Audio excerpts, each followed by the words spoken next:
Honorable Minister.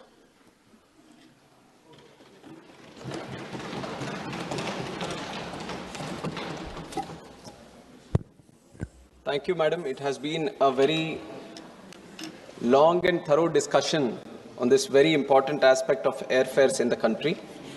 It all originated by the private members' business resolution, which has been put by Honorable Member Shafi Parambalji on the topic of appropriate measures to regulate airfare in the country. And from the number of speakers that have spoken over 1.5 years, this is the first resolution that has come into this Lok Sabha. And since then, when 26th of July 2024, there were 9 speakers who have spoken that day. Again, on 28th of March 2025, there were 14 speakers.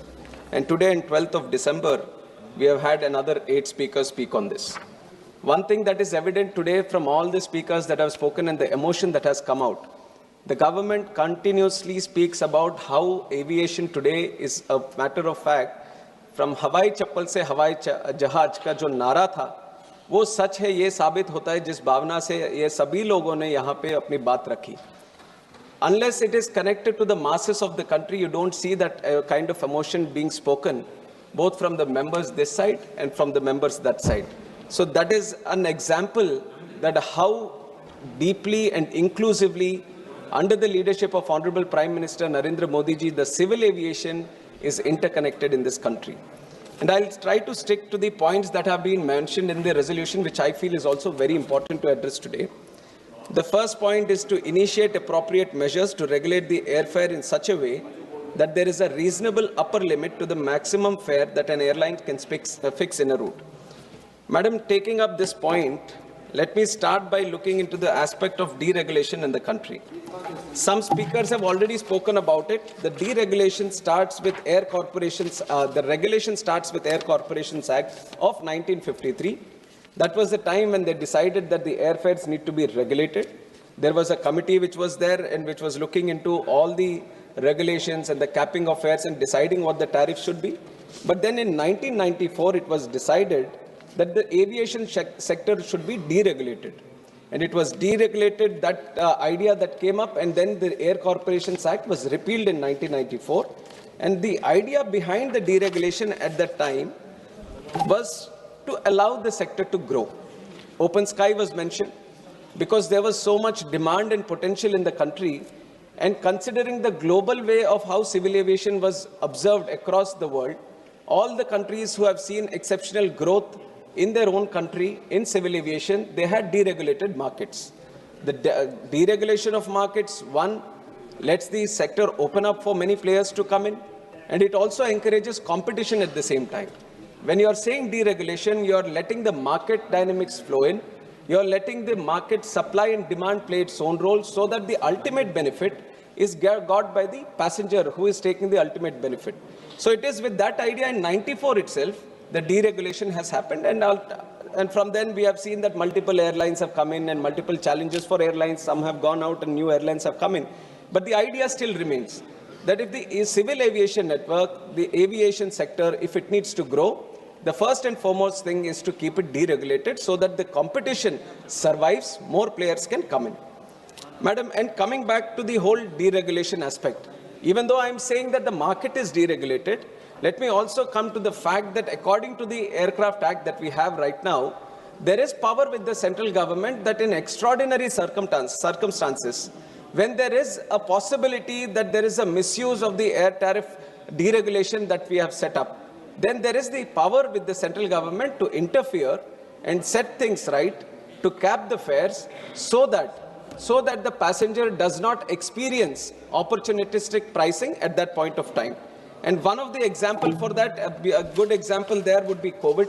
And you have seen how much of a challenge it has been during COVID for aviation on one side and also for the passengers because of the mismatch in the supply and demand at that time. And it is at that time the government decided to step in, and based on the timing, the time it takes to travel from point A to point B, certain categories were created, and according to the categories, the central government exclusively used its power to cap the fares, and it has done it. And not only at that time, That was not the only example of when the government has stepped in and looked after the passenger and looked after the airfares in the market. There is another example that I would like to give, which is of the Mahakumbh. We have seen that there was extraordinary demand for people across the country and outside the country also who wanted to go to Prayagraj at that time. And because of the sudden surge in demand and the capacity being same as what it was before, there was a huge rise in airfares at the time. So what the government did at that time was to cap the fares which were going to Prayagraj. That was the second instance. And the third instance, when we have seen in Pahalgam, when the attack happened at that time, and Srinagar, especially, this is a different kind of situation where people were trying to come out of Srinagar. So it was at that time, again, to facilitate for the people and the passengers who were coming out. We observed that there was a necessity for government to interfere. We exclusively used the power, and we have capped the fares again. While keeping the market deregulation intact, because the whole idea of open sky needs to be there for competition to survive, whenever it was necessary in those extraordinary circumstances, the government has used its power. And recently also we have seen during the Indigo crisis where there was a capacity constraint. There were many cancellations.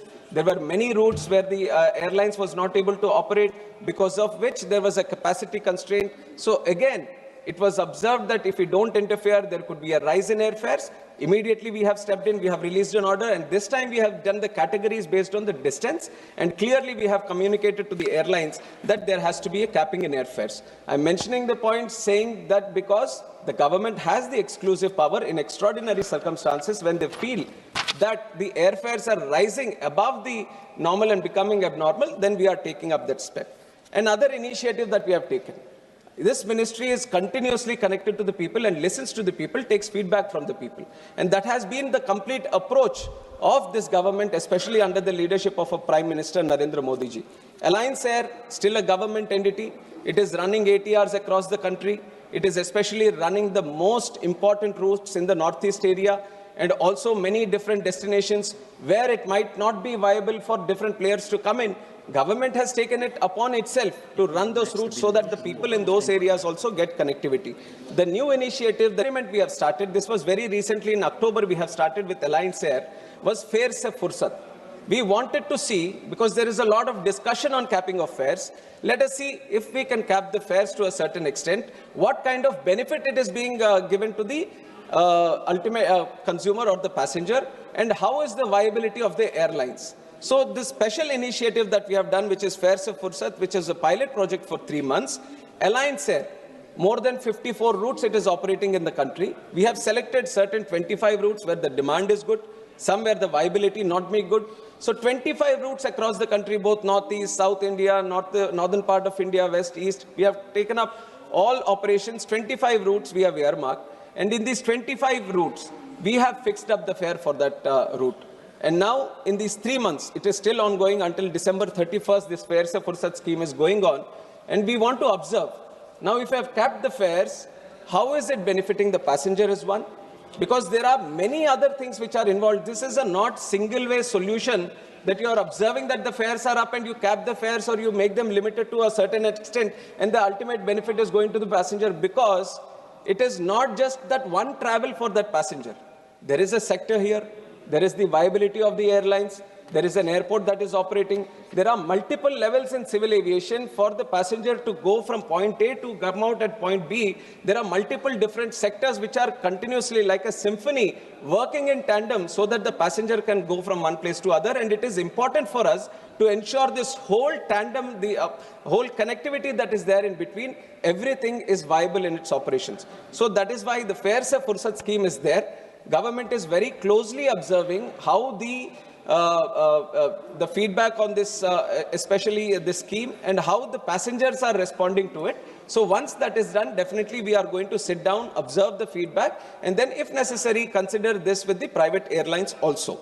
And some other measures that we are doing, because this capacity constraint, usually, madam, if you see, I have statistics also to prove that when we are comparing the airfares of the country with airfares in different other places, especially internationally, the rate of growth that we have seen in the airfares is actually negative.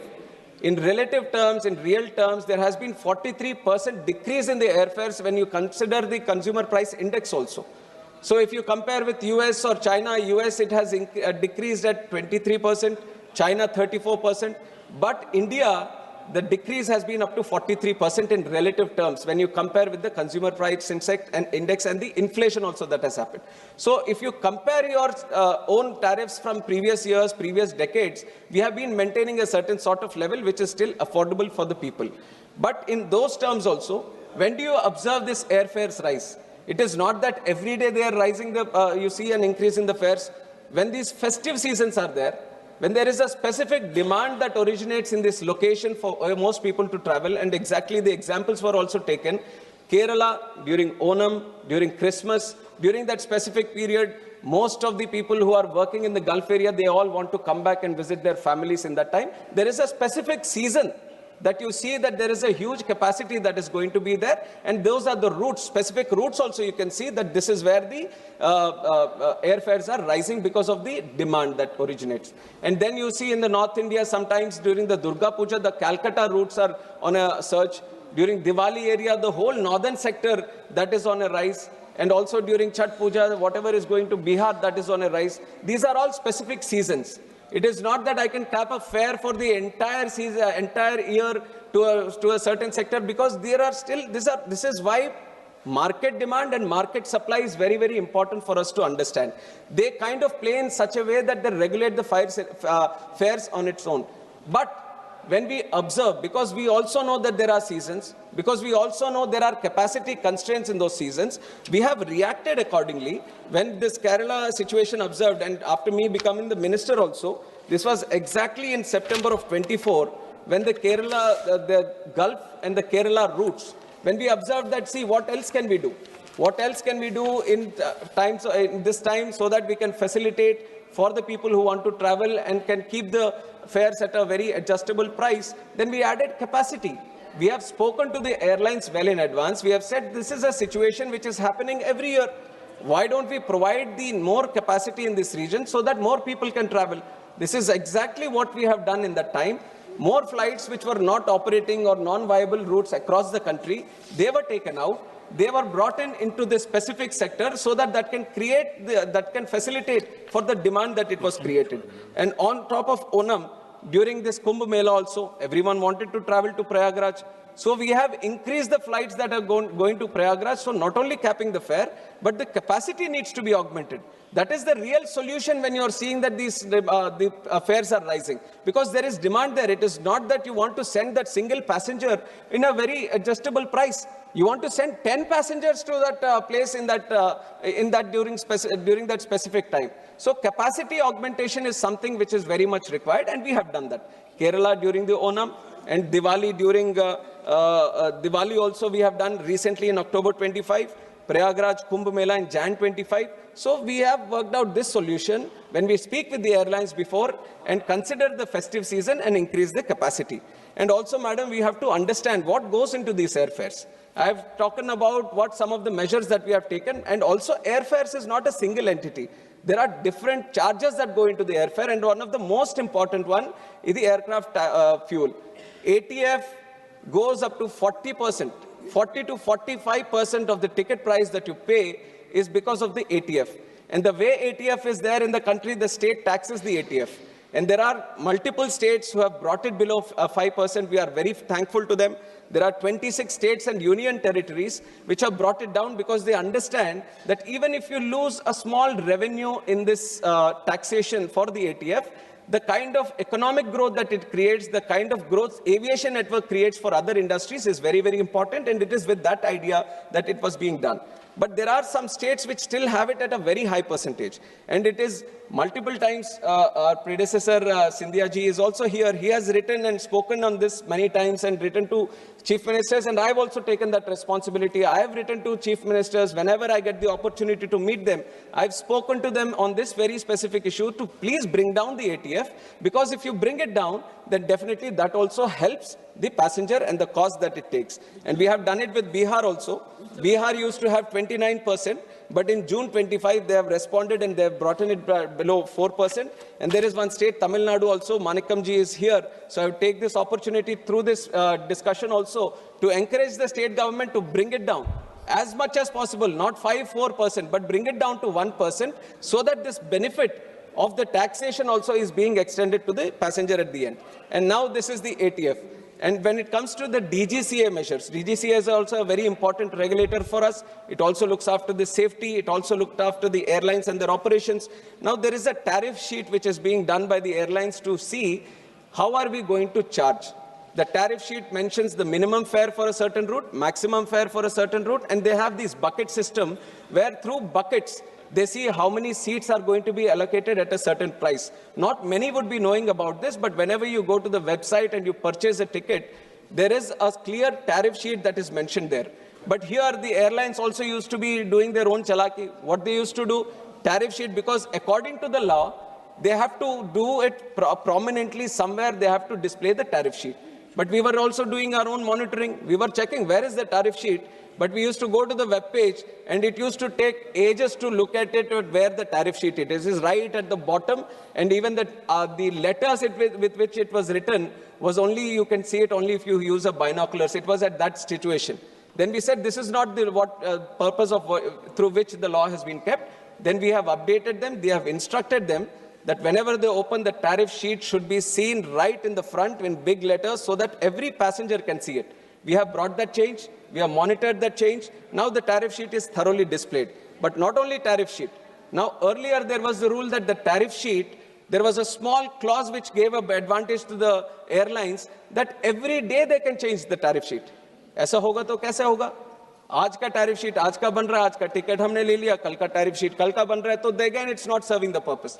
Then we changed the clause. Then we changed the rule that was giving that clause, that measure, and we said, you won't change it every day.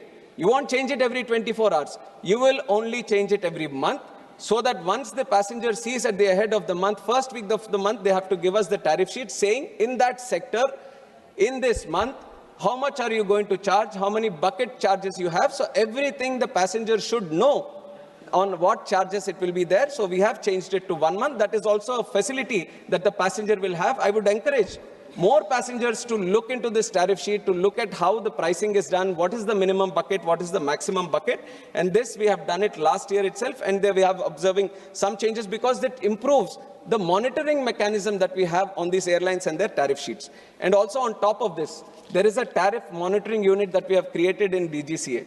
And the purpose of this specifically is to look into what the pricing is and how the airfares are fixed. Are they following the tariff sheet or not? Are there abnormal situations that are being created? So specifically just for tariffs, we have created a tariff monitoring unit, and it has been strengthened time and again through various measures. And earlier, when it started with around 50 routes. But now we have expanded to 78 routes. We are also taking international sectors also right now to understand where and how these tariff fares are being changed and how they are being done. And the tariff monitoring unit, which is going to be a very important unit for us to monitor these tariffs, we are bringing in more IT tools. We are bringing in more technology so that the power at the TMU increases and they can analyze the fares in a very tech-based manner using the IT tools also to analyze. So that is one thing that we have done, and we are also improving the capacity with which TMU works, not only in the routes that are being covered, and also in the number of people that you are doing it. So this is one. And then the most important thing in civil aviation sector in the last 10 years, this is a success story that not only me, who is part of this government, can talk about. Everyone on both sides, all across this house, they can all speak about it, that the Udan scheme was one of the most successful scheme, not only for the country, but for people across the world that we can showcase to. Udan scheme has made democratized air travel in the country. The way we have brought inclusiveness in civil aviation is because of the Udan scheme. The number of unserved and underserved airports in the country, there was a big number. And there was a challenge for us because there were these airlines who were looking at commercial interests. Naturally, the airlines would look at viable routes to function.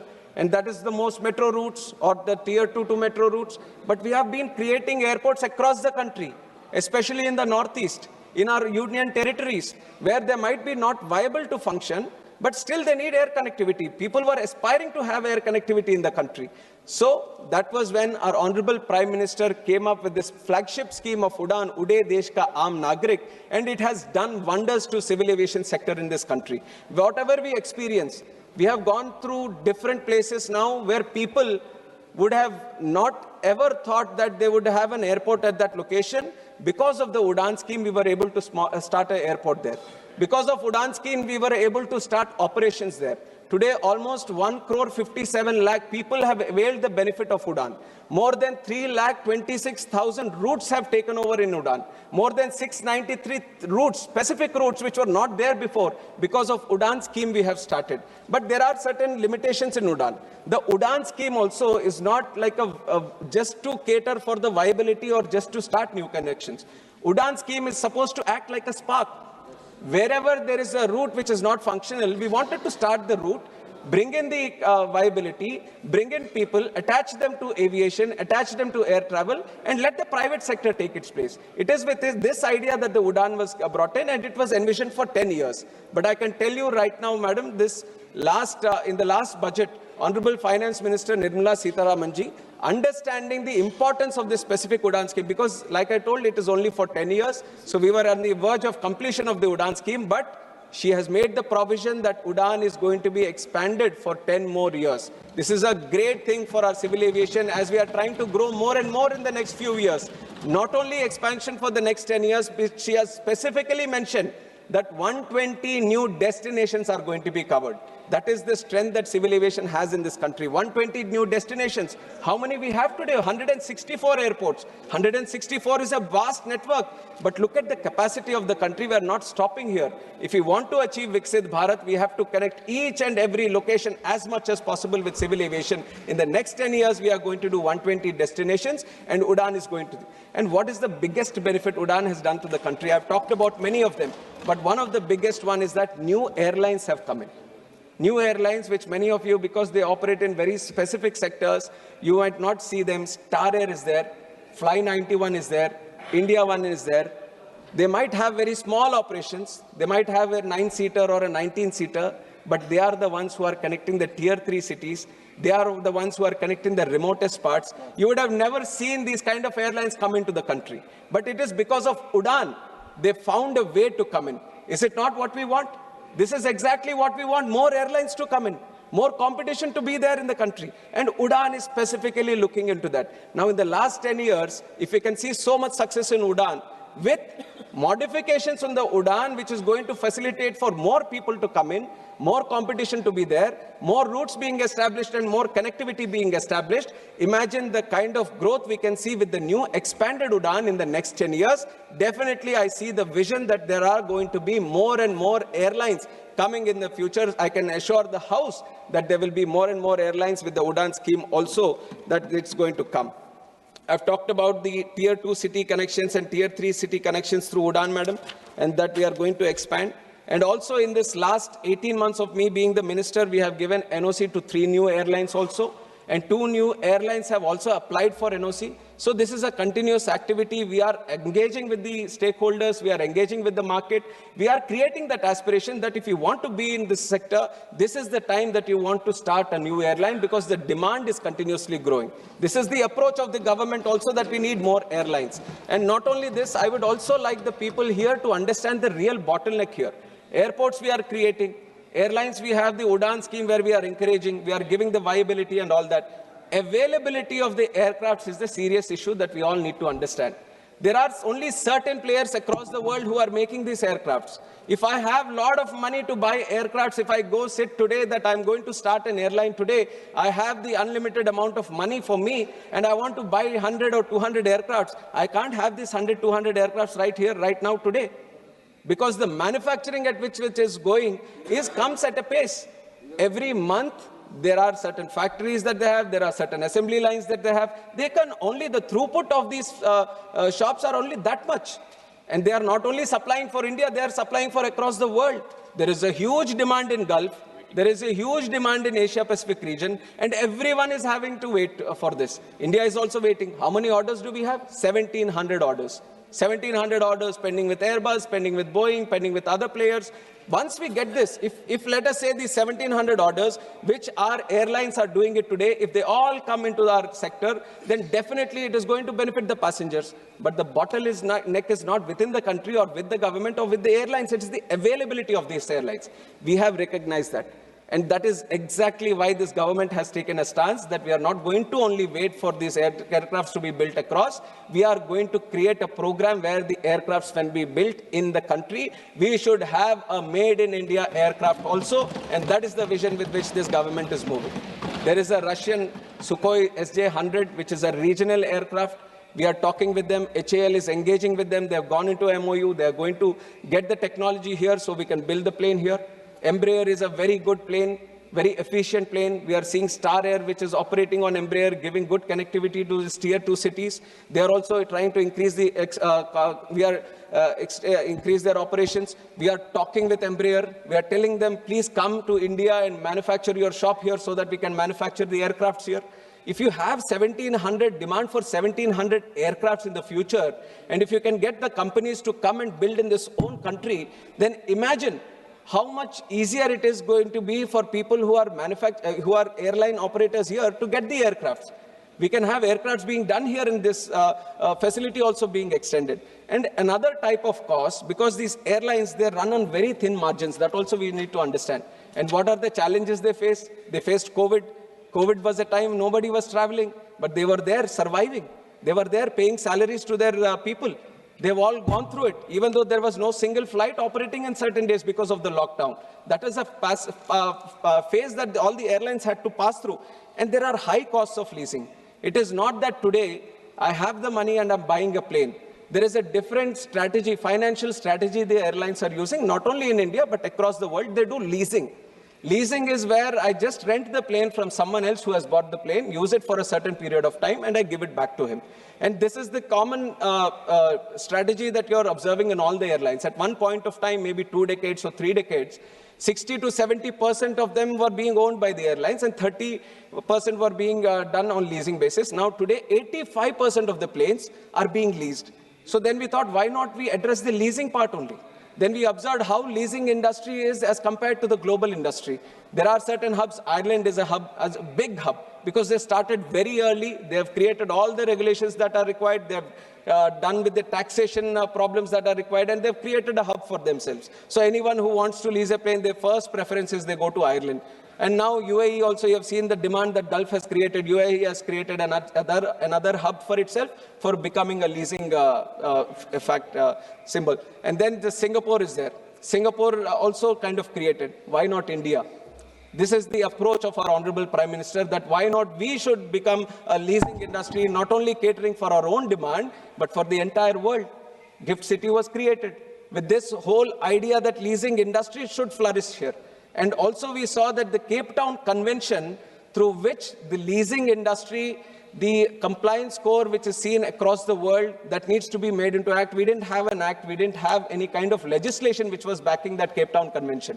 In December, both the houses, we have passed the bill and we have made the Cape Town Convention Act, the protection of aircraft objects, and now the compliance score for India in leasing has improved. So we are creating a presence in leasing. Now what happens with this? Now it will be easier for the companies, for the airline operators to lease planes. The cost will come down. So more people will be interested in this. This is also playing into the competition.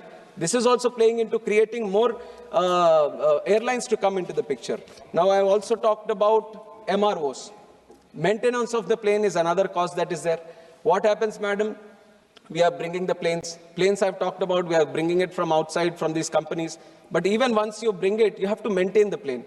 There is periodic maintenance. There is maintenance whenever there is any safety issue or a components issue or the engines issue. Engines issue is a very important part of the overall maintenance of the plane. And when you want to do this maintenance, what happens is usually the plane or the engine has to go back to its original OEM, which is sitting in France or Germany or one of the European countries or USA or some other country. And what is it doing? The forex cost. The cost on the airline to just send this plane or the engine, that is being borne by the passenger. And the time it takes, if you take out one plane, then it goes there, it gets maintained, it's come back 1 month, 2 months it takes. You're losing the plane in India to be operating in those sectors. Now what we have done, we have improved the MRO business in the country. We have taken this government exactly with that idea. It has improved the whole MRO situation in the country and multiple other things like the taxes around the MRO components, how you open up the airports to have MROs. I've just seen one member also ask that you need to open up tier 2, tier 3. We are doing it. We have created the rules, we have created legislations that we open up more MROs in the country. And very proudly, I'm stating this also, recently in Hyderabad, near the GMR airport, Safran, which is an important air engine manufacturer, and many of our Airbus, they have these LEAP engines which are done by them. They have set up shop here in the country. Now we don't need to send it anywhere to France or anywhere. We can do it in our country itself. And the capacity with which they have created is 300 planes per year. 300 engines per year, which is almost every day one engine is going to be maintained. Now, lesser time for maintenance, less costs also for maintenance. If it's less cost for the airlines to maintain the plane, less costs on the passenger also. That is why MRO network is also important. MRO network is something we are clearly concentrating on. And this Safran coming to India is like a gateway. Once you see that one big player is coming in, all the other players find the confidence to come to the country, and that confidence and the trust in Indian system is what this government has created for them. And Leasing Act, we have done it. And then flexible airspace also. Back then, the airspace used to be very restricted. From the country, there used to be a strict norm. This is civil aviation airspace, this is defense airspace, this is restricted airspace. Everyone was controlling their own airspace. And what was there left out with civil aviation was very, very small. So if there was a restricted airspace and from going to point A to point B, if it was not accessible to go use the restricted airspace, it has to go all around.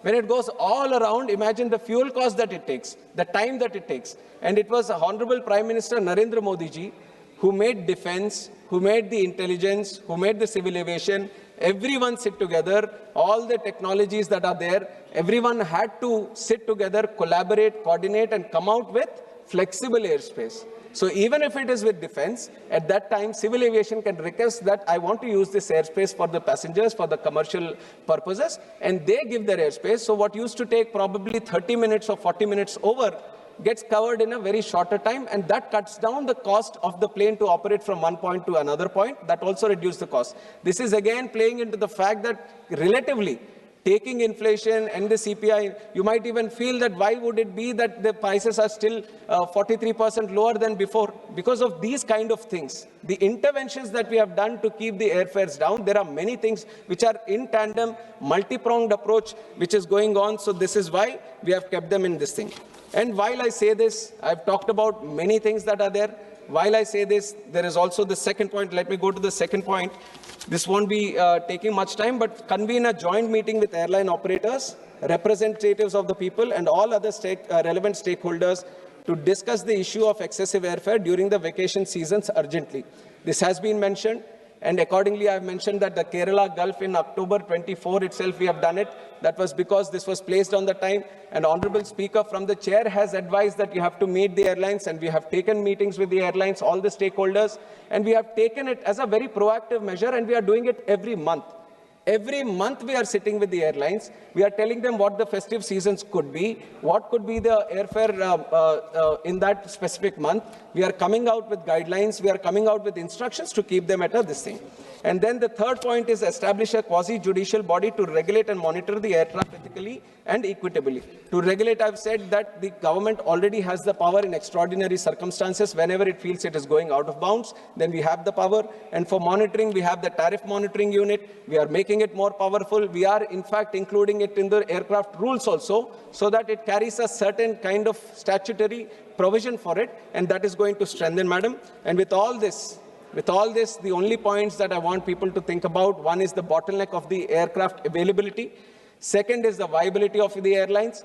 We all feel that these are companies who are charging a lot of money, but none of them are making good money. So most of them are in losses. So that is also one consideration that we have to keep in mind. And also, Competition Commission of India and High Court, they have said that the fare should be deregulated. Multiple times they have given judgments. Competition Commission also advised that the airfare should be deregulated for competition to prevail in the industry. And all this, our most important responsibility with civil aviation is safety and security. No matter how much this commercial angle, how much the pricing, everything comes, our first priority is to take the passenger from one place to another in a safe and secure way. So safety and security is the topmost priority, and we are building these airports not only for today, but for tomorrow also. No matter how much politics or political items the opposition tries to bring, we are very committed for the people of this country. If it is not there, then it won't be that 3 times in a row, one man would have become the Prime Minister of the country. That is because we are all walk, talk and work for the people of this country and for the common man of this country. And that is going to continue, keeping intact the passenger rights, safety and security of each and every passenger who is flying in this country. And that is the commitment from the government and from the civil aviation. Thank you very much. Now I would request from all the points that I have addressed, I would request the Honourable Member Shafi Parambalji to withdraw his resolution. Member may like to reply.